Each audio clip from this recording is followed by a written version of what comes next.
Good afternoon. Today, one of the toughest tales of the recession took another big step towards becoming a success story.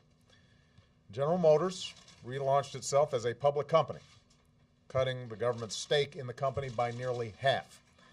What's more, American taxpayers are now positioned to recover more than my administration invested in GM. And that's a very good thing. Last year, we told GM's management and workers that if they made the tough decisions necessary to make themselves more competitive in the 21st century, decisions requiring real leadership, fresh thinking, and also some shared sacrifice, then we would stand by them.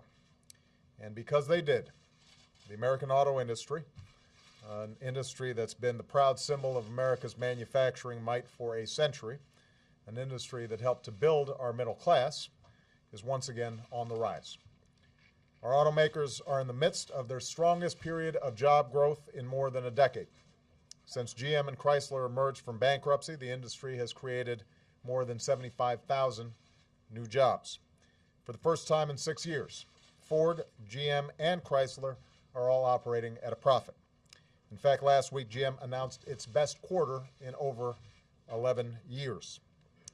And most importantly, American workers are back at the assembly line manufacturing the high-quality, fuel-efficient, American-made cars of tomorrow, capable of going toe-to-toe with any other manufacturer in the world. Just 2 years ago, this seemed impossible.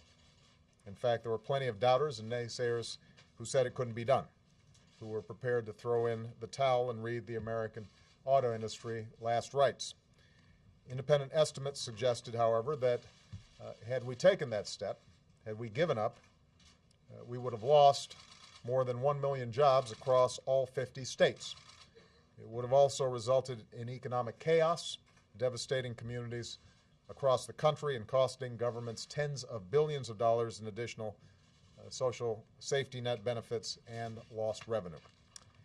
Now, that wasn't an acceptable option, to throw up our hands and to quit. That's not what we do.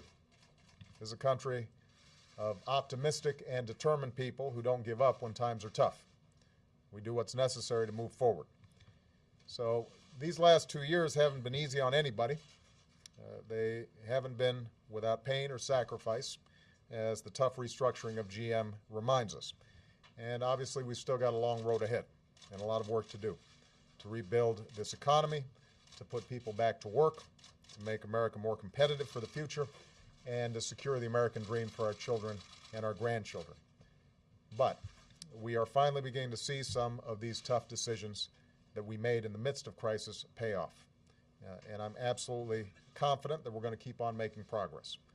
I believe we're going to get through this tougher and stronger than we were before. Because just as I had faith in the ability of our auto workers to persevere and succeed, I have faith in the American people's ability to persevere and succeed. And I have faith that America's best days and American manufacturing's best days are still ahead of us. Finally, I just want to embarrass a couple of people.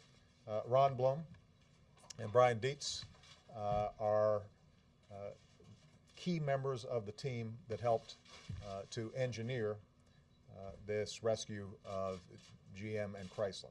So it had not been for these two gentlemen, a whole lot of people might be out of work right now. We are very proud of them, and I figured that I'd go ahead. You can see they're all looking sheepish. Point them out to you. So thank you very much, everybody.